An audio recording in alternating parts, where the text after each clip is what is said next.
So the first thing I would like to point out is that the book actually opens with a moment in the 1940s, immediately after World War II.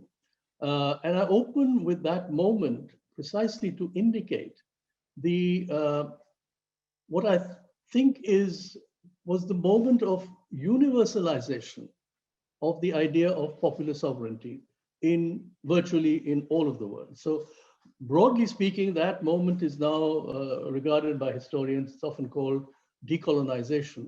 And we know the many debates over decolonization, how much was there really decolonization, whether or not imperialism continued in various forms. What about the nature of the regimes that followed the withdrawal of the British and the French and the Portuguese and so on, and the Dutch from their various colonies.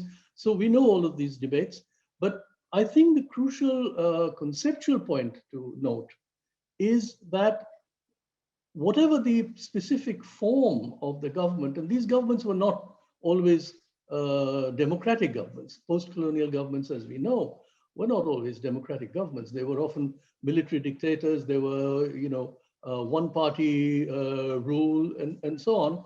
But the basic conceptual idea that the only true and legitimate foundation of sovereignty of the state was the people.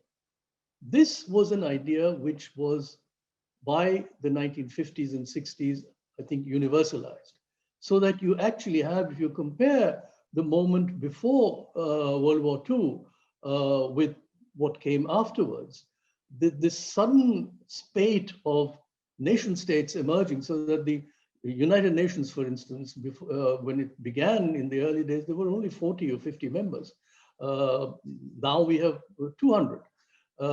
And the form of the nation state, form that was actually modeled on the nation state form as it had emerged in Europe, that form became universalized.